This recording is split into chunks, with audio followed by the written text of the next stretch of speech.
دكتور أنا جايك في موضوع خطير.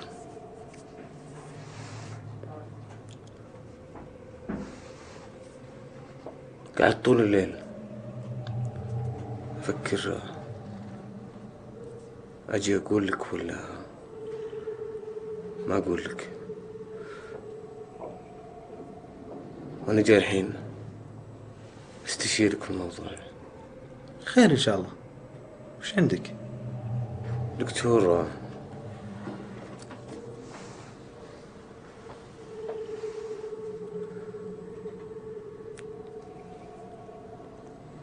بسألك سؤال.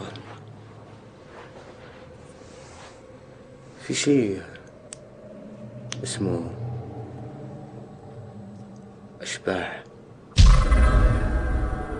أو القوة الخارقة. أشباح؟ ادخل في الموضوع بسرعة.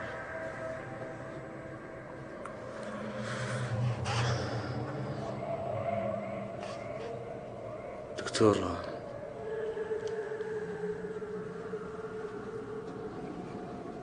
أنا لي صديق مات من فترة،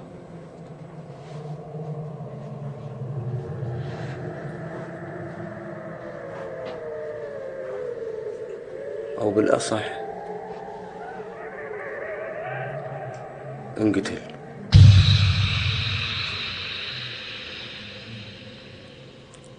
شفته أمس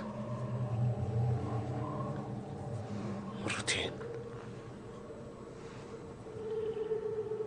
لحقته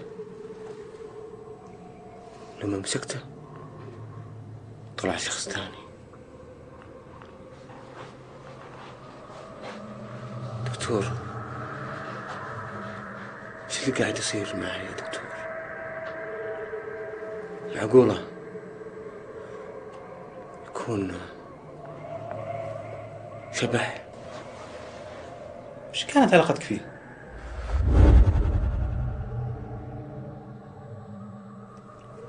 صديق الطفولة، اشتركنا أنا وياه في حب المسرح، كنا نسوي مسرحيات. كان هو يخرج ويألف، كنت أنا أمثل وهو بعد كان يمثل. هذه حالة واضحة، لأن عقلك الباطن رافض فكرة التخلي عن صديقك، ورافض فكرة إنه ميت. عشان كذا دام يتخيل لك إنه قدامك. يا دكتور أقول لك مات من 3 شهور. عادي جدا. بس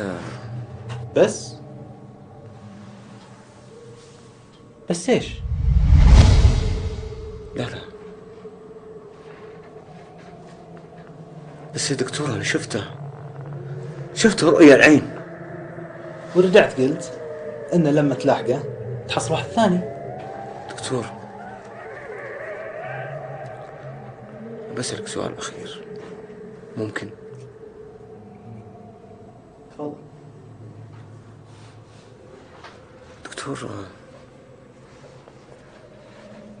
دكتور فيه شيء في علم النفس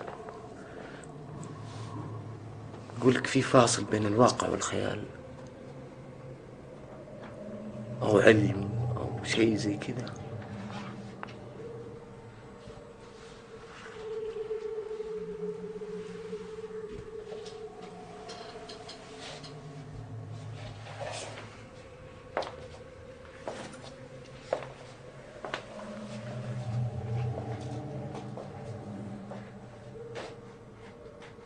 حصلت في حالات نادرة، ومرت على حالة مثلها يمكن تدرس في كندا. وش كانت الحالة؟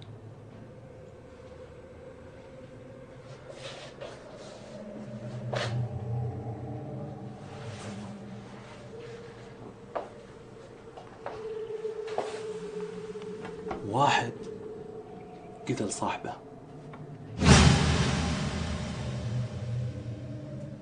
وش اللي قاعد يصير؟ كل ما بدت تنحل ترجع تتعقد مرة ثانية. الخلل يا ترى في خطتي ولا في الظروف اللي تعاكسني؟ المقدم ناصر هذا قدرت أخدعه ولا هو قاعد يخطط لي؟ يا ترى المشكلة فين؟ أنا واثق إن كل شيء مضبوط، أنا متأكد إن كل شيء مضبوط وماشي عال الحال، لكن في أحد يخرب شغلتي. أبد والله ما أنهزم، وراح أكمل مهما كلفني الثمن. راح أعيد ترتيب أوراقي وظلله مرة ثانية. شبحك يطلع لي يا شرف، الشبح يظهر للي قتله حتى يخوفه وينتقم منه. لا لا لا لا، أنا أعصابي تعبت، مو قادر أتحمل. أنا لازم أقضي من سالفة هروبي بأسرع وقت. ما بقى إلا شبح بعد يطاردني. بس انت عارف يا ابراهيم ان الشرطة بتدور عليكم، وانا راح اكون في ورطة، وصاحبك فارس حاطين مكافأة اذا تم القبض عليه. كلامك صحيح يا اكرم، انا ما ارضى عليك بالضرر، لكن اوعدك وعد ما يجيك اي شيء، وحتى لو مسكونا ما بقول لك ان عندك.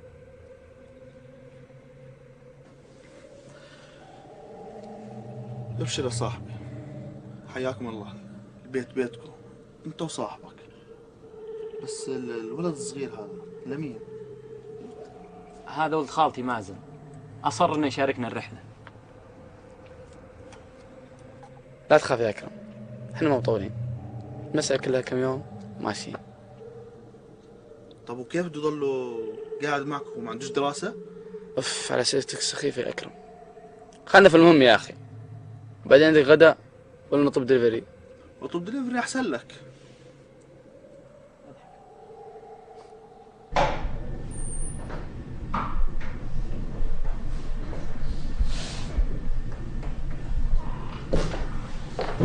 يا هلا وسهلا بالدكتور العظيم. السلام عليكم. سلام دكتور طلعت. طلبتني؟ بالضبط. خير ان شاء الله.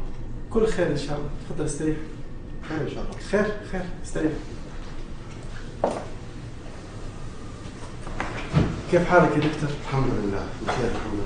شرف كبير تشريفك لمكتب. ربنا يخليك، شكرا لك. انا كان عندي استفسار بسيط. خير ان شاء الله. وعارف انه انا ما حلقى الاجابه الا عندك. خير ان شاء الله. كنت بتعمل ايه ببيت فارس الساعه 1 بالليل؟ سيادة المقدم، الظاهر حضرتك ما تعرفش حاجة عن حاجة اسمها شرف المهنة ويمينها. انا ما تكلمت عن شرف المهنه، سؤال سالته، ايش الرساله اللي موصلها لبيت فارس؟ أي رسالة؟ قلت لك دي أسرار، فقط أسرار، دي أسرار مرضاية. شوف يا دكتور، الإنسان العادي اللي برا لما بيزعل بيكتئب، بيتضايق، بينكسر، حالات زي اللي انت عارفها طبعا. لكن احنا لا، احنا لما بنزعل بنقوى، بنصير مرة أقوياء. تحب نجرب؟ أنا زعلت الحين، وزعلت زعلة مرة كبيرة.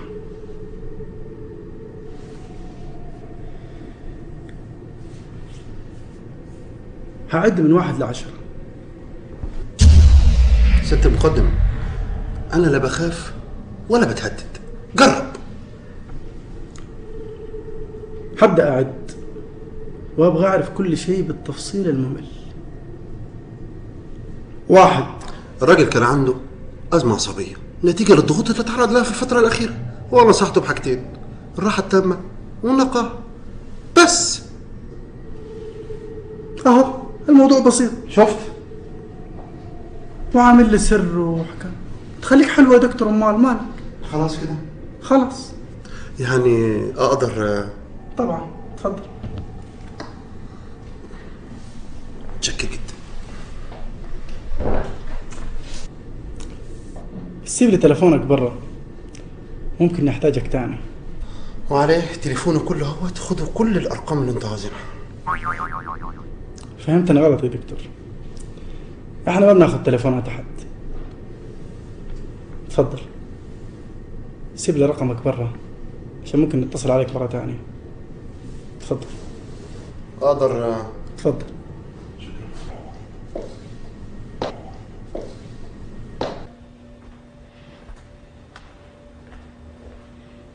السلام عليكم.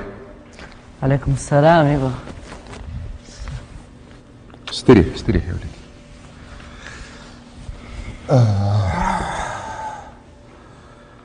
كيف حالك يا وحيد؟ بخير يبا.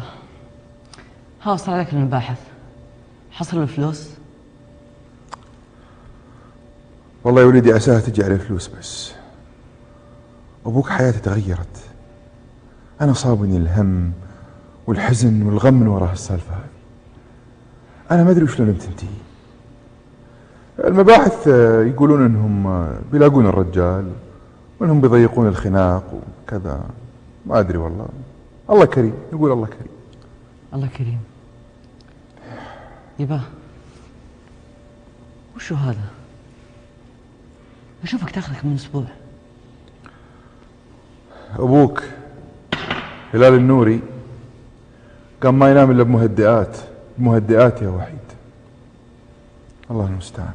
لكن ما يصلح يبا كذا، لازم بشاف طبيب، مو على طول.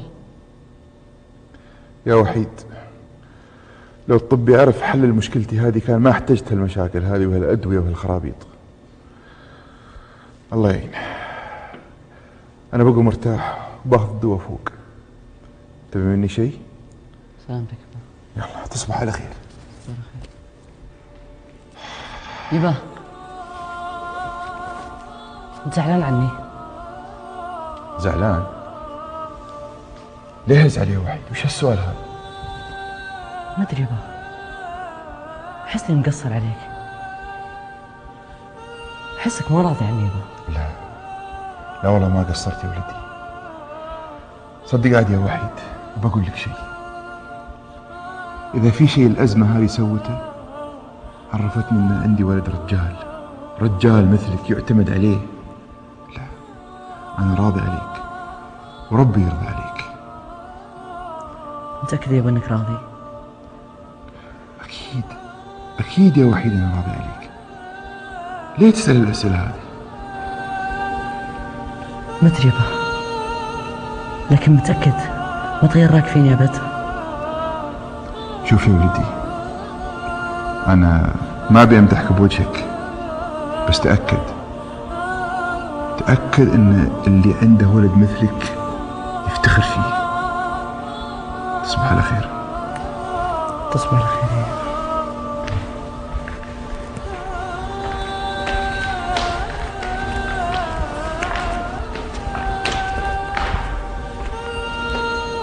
يفتخر فيه، بس لو تعرف يا يبا،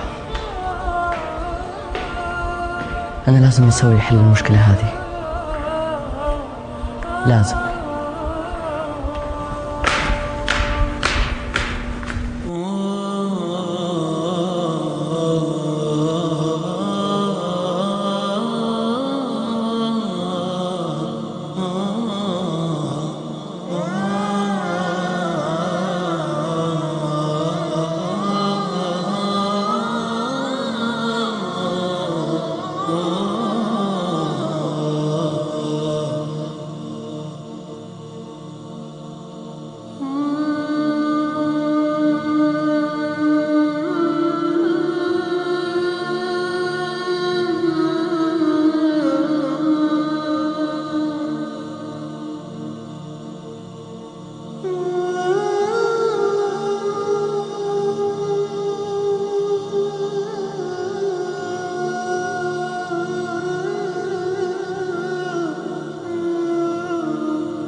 ادخل.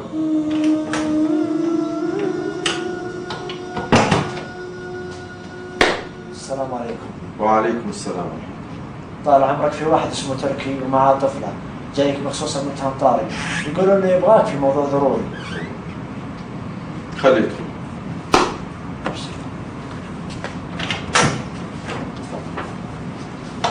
السلام عليكم. وعليكم السلام. خليها خليها عبد الرحمن. خليها يا عبد الرحمن. ما تجيبني مسكين اخوي ليه؟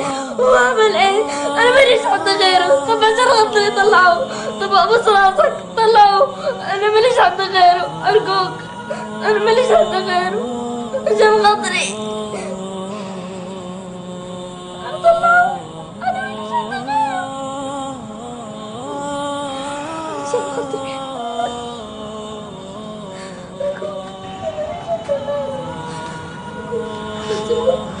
اهدي يا بنتي اهدي. تعالي.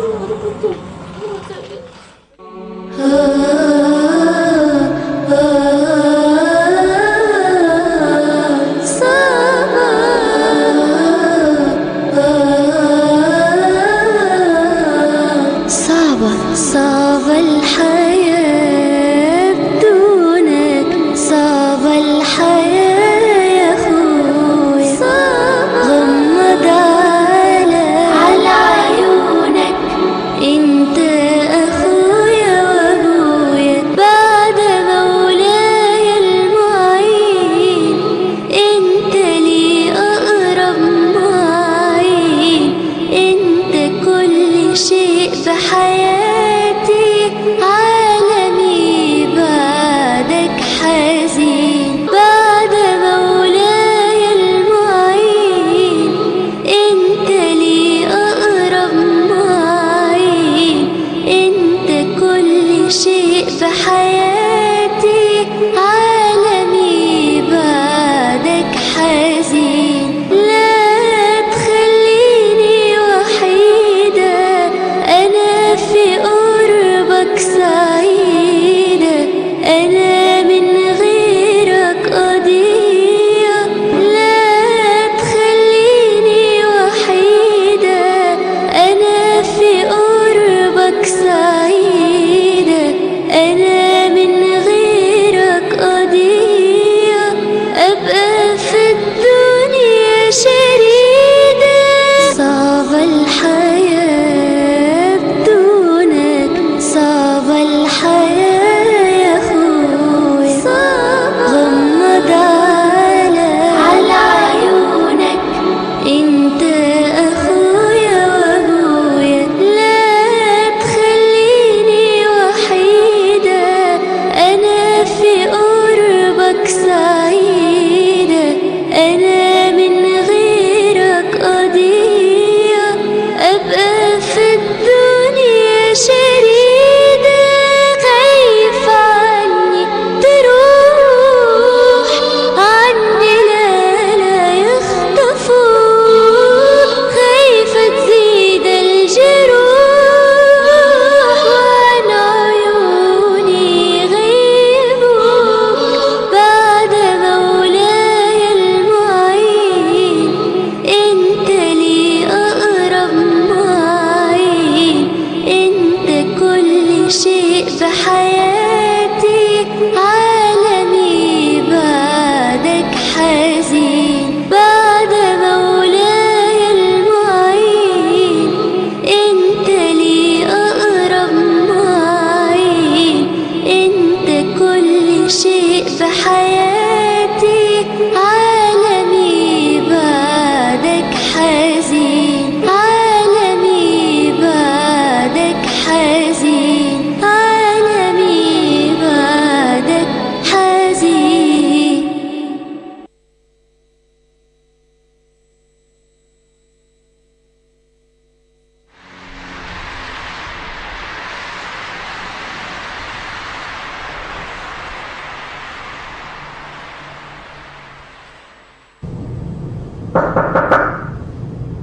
تفضل.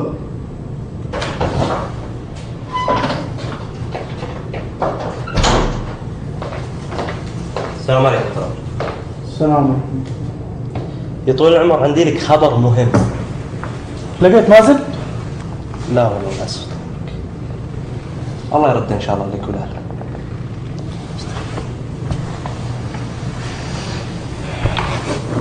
الخبر المهم اللي عندي عن جارح. ايش في جارح؟ تحرياتنا السرية أكدت إن جارح ناوي يهرب، وإن الحين قاعد يتفاوض مع شخص عشان يسهل له هروبه برا المملكة. يهرب؟ ليش؟ تصرف غريب ومريب، وما يهرب واحد إلا يكون خايف من شيء.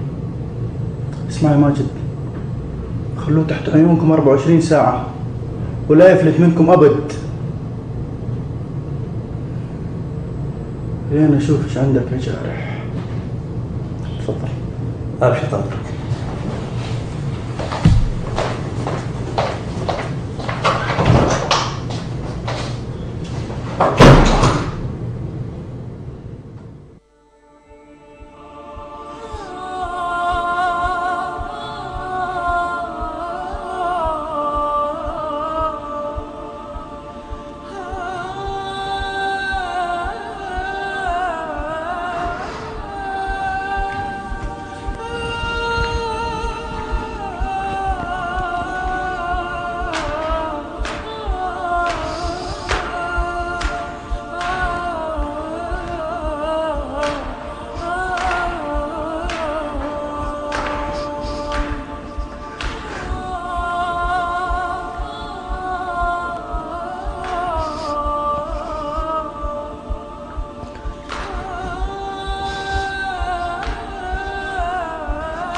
صباحك الله بالخير يابا.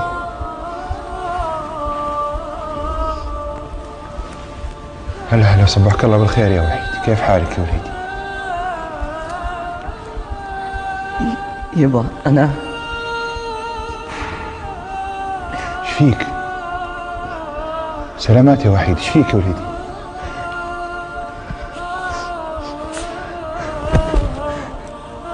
يابا أبغاك تسامحني، تكفى سامحني يا يابا. أسامحك؟ أسامحك على إيش؟ كل شيء تبي تعرفه يا يابا، كل شيء تبي تعرفه.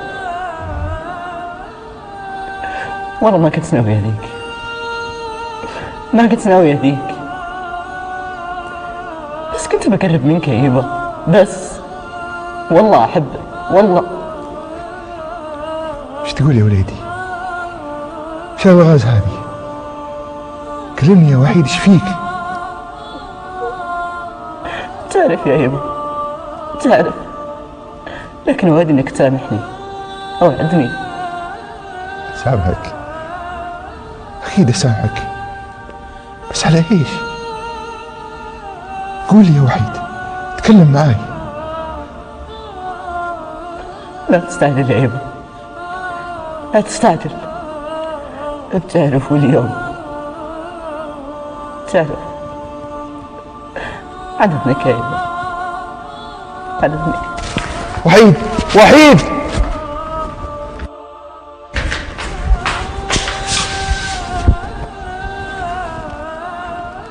ايش فيها الولد؟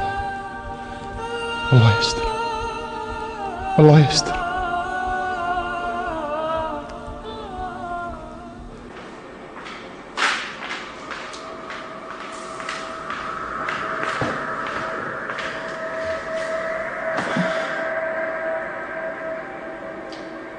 هلا، ايش فيك؟ تاخذ لا سلام ولا كلام؟ لا سلام ولا ما يحزنون يا جارح. هات ردك باللي قلت لك اياه بسرعة.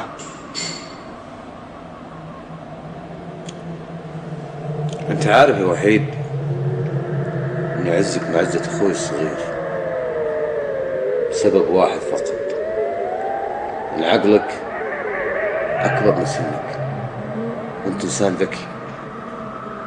لما اتفقنا على العملية هذه كان قدامنا هدف واحد، هدف نبيل، إن أبوك يهتم فيك.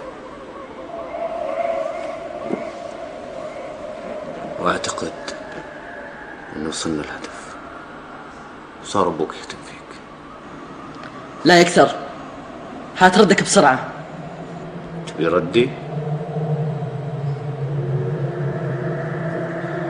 ردي ما في رجعة يا وحيد، وعلى مفخرك اركبها. يا جارح لا تخليني اتهور، والله لا اطلع للشرطة على طول، واللي يصير يصير. خلاص انا ما اقدر اتحمل ابوي كذا اشوفه يتقطع قدامي، وانا السبب، وانت مجرم دمك بارد جالس تستانس بفلوسه ورافع ضغطه بعد.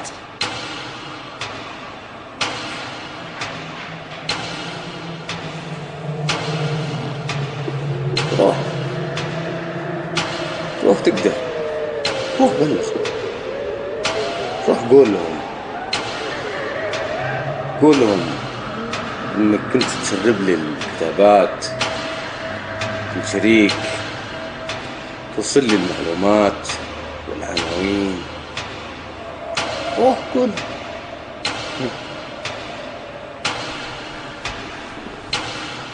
انت عارف انهم راح يعتبرونك شريك،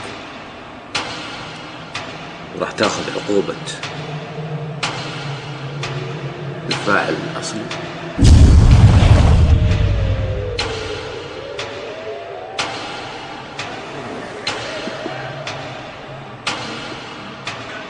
بتكلم أنا يا جاري، بتكلم وبقول الحقيقة. لو يبغون يسوون فيني خلهم يسوونه، لو يقصون. أبوي لازم يرتاح، هذا جزاهنا رباني، وأقوى عليه واخدعه. لا يا جارح، أبى أتكلم واللي يصير يصير. أنا رايح.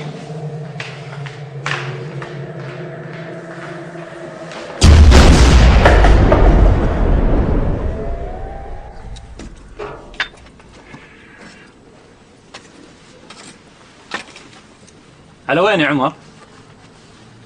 تبي اجلس اتفرج في وجهك انت يا الله يحب اللي يسعى. يا ابن حلال وراك معصب، ما قلنا شيء. قل لي وين بتروح وش بتسوي؟ اول شيء بروح اشتري شيء وجوال، ما يصلح يصير معزول عن العالم. حلو. ثانيا بروح للمحامي عيد بدره بشوف ايش سوى في مدير شرف. وانا راجع توصلون شيء؟ تسلم يا عمر، بس انتبه على نفسك، ترانا محتاجينك. ابشر يا فارس، ويا رب نوصل خيط اللي اسمه جارح او ايش يا عمر؟ لا ولا شيء، لا تلهم. كنت بتقول شيء، قل لي يا عمر. يا ابن الحلال ما في شيء، بسرعه خلينا نروح عشان ارجع بسرعه. يلا اشوفك على خير. براحتك يا عمر.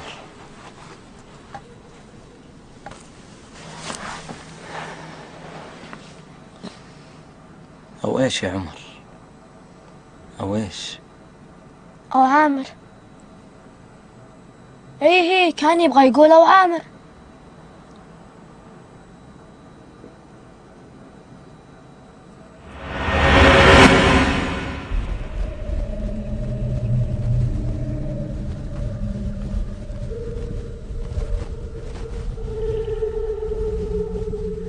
الو، خير ان شاء الله. ساعة مشغول. اسمع اليوم لازم اكون برا البلد، تفهم ولا ما تفهم؟ اقول لك اليوم لازم اكون برا البلد، وبعدين اذا رحت هناك ان شاء الله ادبر موضوع عيالي. المهم لازم تعرف انه اليوم لازم اكون برا البلد باي وسيله تدبر موضوعك، تفهم؟ راح نتواعد، راح اتصل بك شوي، اوكي؟ واحدد لك مكان تقابل فيه عشان تجيب لي الاوراق. يلا مع السلامه.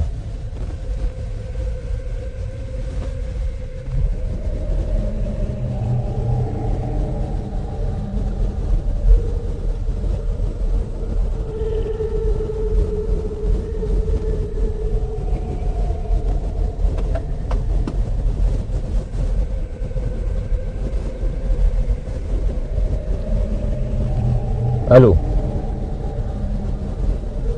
السلام عليكم. اسمعي يا بنت الناس، اليوم انا مسافر.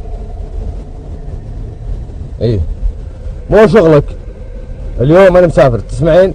حضر الشنطة. اوكي خلاص. اذا سافرت وجيت هناك ووصلت ان شاء الله نتفاهم. راح ارسل لكم، راح اجي لكم، لا تخافون. يلا مع السلامة. يلا يلا مع السلامة، يعطوني الكلام. مع السلامة.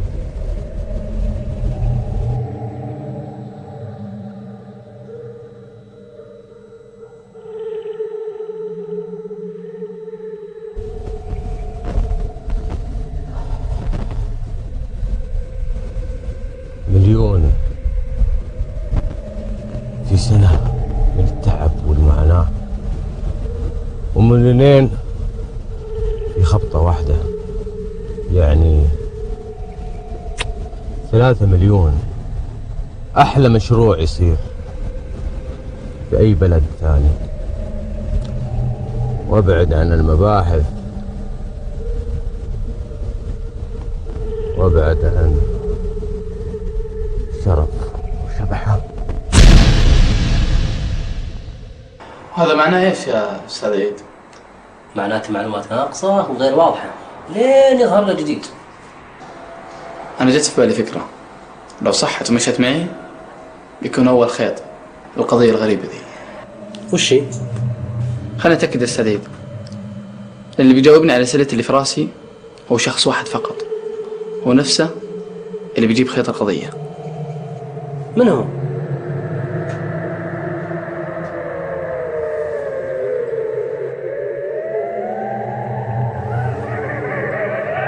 عمر، من هو؟ عمر وين رحت؟ تصدق بديت احل اللغز. اي لغز؟ هذا الناس كيس انسان. هذا وقته. يلا روح يلا روح. اسمع، لا تكب الكبول ينسون، خلها بالثلاجة. ها يا عمر، ما قلت لي وش اللغز اللي تتكلم عنه؟ بقول لك بس خلنا نتأكد. عن اذنك. وش فيها الرجال؟ يا شابور هات لي ينسون. تكفى يا ناصر، تكفى يا ناصر، التالي ولدي تكفى. جاني مال قلبي بيحترق عليه، ما ادري شو اللي دراه. تكفى يا ناس. يا ما قلت لك الولد يضيع منك، ما انتبه عليه. جالس تشمت فيني. استغفر الله يا ابو مازن، انا ما قصدت كذا، لكن هذا درس لك من الله عشان تحافظ على النعمة اللي اعطاك يا ربي، وحرم منها ناس كثير.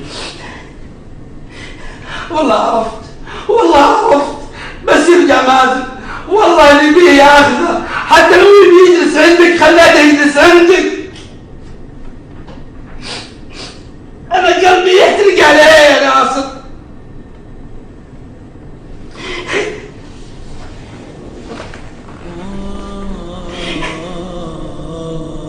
اهدى يا مازن بخير. عايز مكانه انت. يا ريتني اعرف مكانه،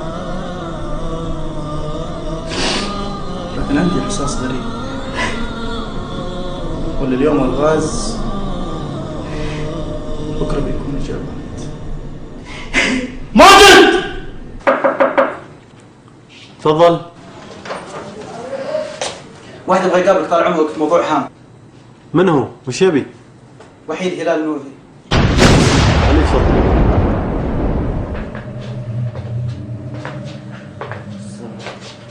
السلام ورحمة الله وبركاته.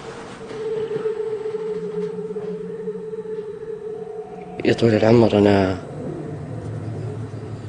ودي أعترف وأريح ضميري. تعترف وشو؟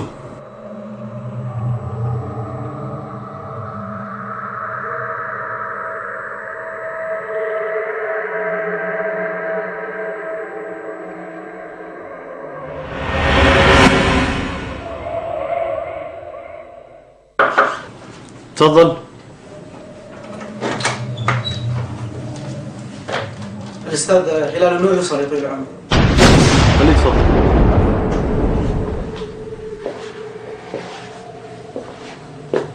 ايش عندك هنا يا وحيد؟ ايش السالفة يا حضرة المحقق؟ ايش اللي صاير؟ ايش جاب وحيد هنا؟ كلمني يا وحيد. ليش تبكي يا ولدي؟ ايش فيك؟ ايش سويتوا فيه؟ ليش تبكي يا ولدي؟ ايش السالفة؟ كلمني. أستاذ هلال، أنا أفضل أترككم لحالكم، بس أتمنى منك أنك تقدر موقف ابنك.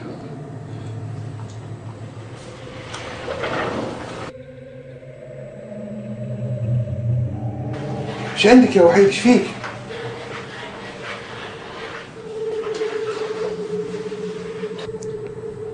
سامحني يا إبا، سامحني. أسامحك؟ أسامحك على ايش يا ولدي؟ لا لا لا، مش معقول.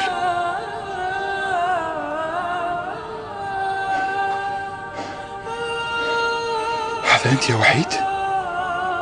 معقولة يا وحيد؟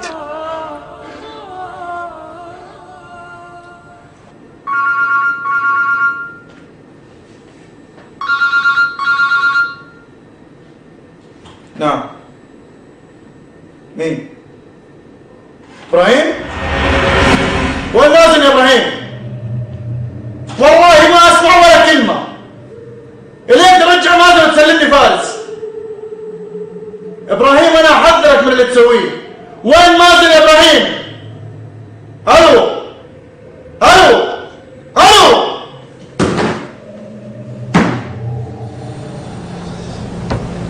ليش يا ناصر؟ ليش ما سمعت كلامي؟ مسكت أول خيط. ليش يا ناصر؟ أنت الأمل بعد الله.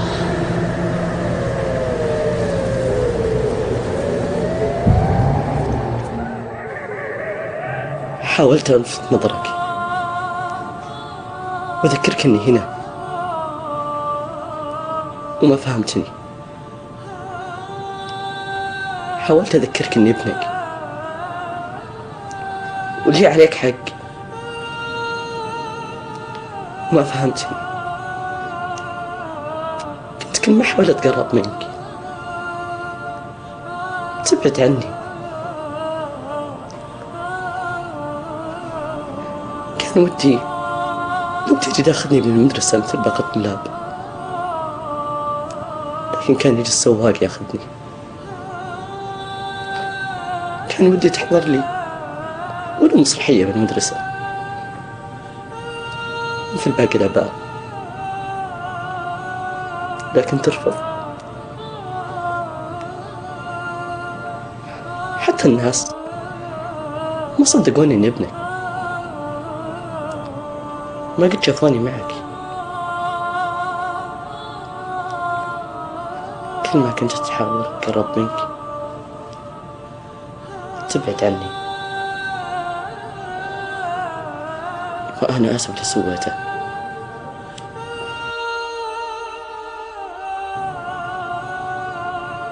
كان غصبا علي. دورت أي طريقة أتقرب لك وما لقيت إلا هذا الحل الوحيد. سامحني يا إبا، أنا غلطت. سامحني.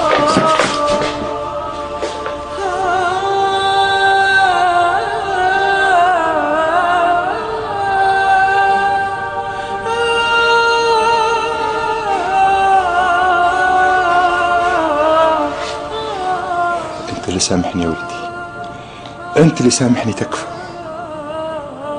أنا اللي سويته أعظم 1000 مرة من اللي أنت سويته. أنا ضحيت ولدي عشان شهرة وكتب وكلام فاضي. أنت أعظم كنز يا وحيد، أنت أعظم كنز. أنا كنت أخاف عنك. كيف ضحيت في عائلتي عشان اسم هلال النوري؟ ايش فادني هذا؟ شوف يا ولدي، أنا بيك أنت اللي تسامحني. أوعدك أوعدك يا وليدي، أوعدك من الآن وصاعد أنا معك على طول. ها؟ نطلع ونلعب ونضحك. تذكر يا عمرك 4 سنوات نلعب في الكرة في الحديقة؟ نرجع زي ما كنا، نرجع زي ما كنا. بس تكفى سامحني يا وليدي، سامحني على اللي فات، اللي جاي أحسن. وعد مني يا ولدي، اللي جاي أحسن.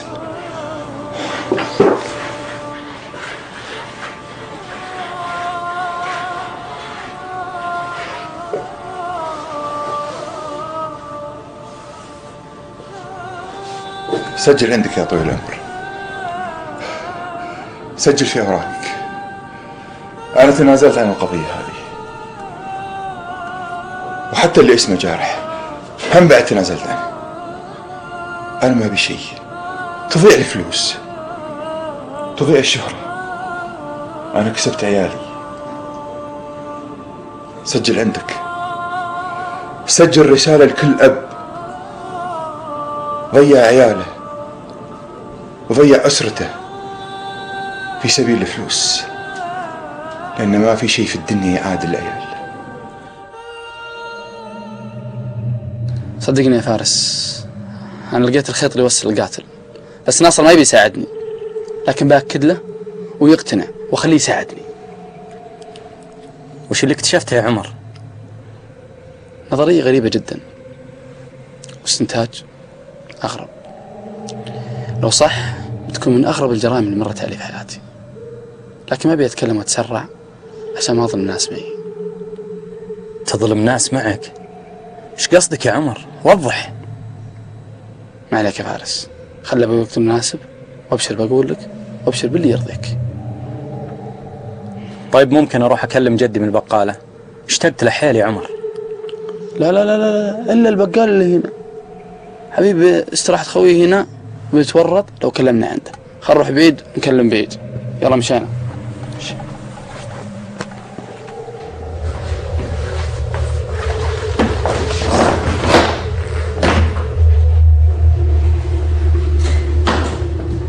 أهلا يا جارح، كيف حالك؟ ليش تبى تهرب يا جارح؟ زعلان في شيء لا سمح الله ولا شيء؟ انقلب خسارة. وش هذا الشر؟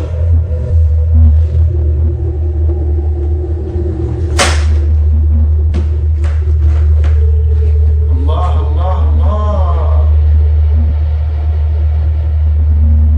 وش هالفلوس كلها من وين لك يا جارح؟ هذه شقة السنين طال عمرك. وش دخل المباحث؟ ايش دخل المباحث؟ مو هذه برضه فلوس هلال نوري؟ هلال نوري؟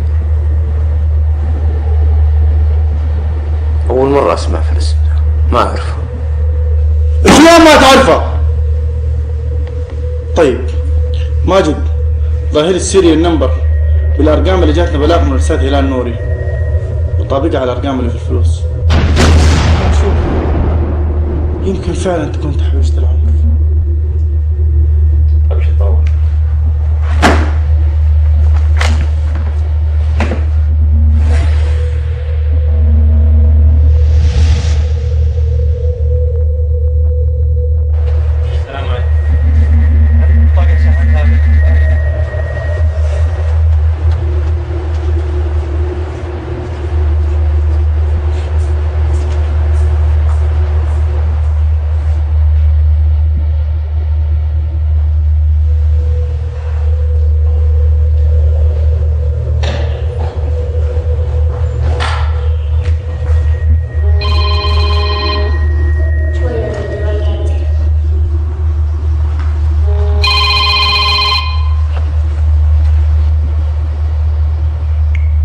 السلام عليكم. وعليكم السلام. كيف حالك يا حنان؟ مين؟ أنا فارس. إيه شلونك؟ طيبة؟ وحشتني. بعد شلونك؟ شو اخبارك؟ شو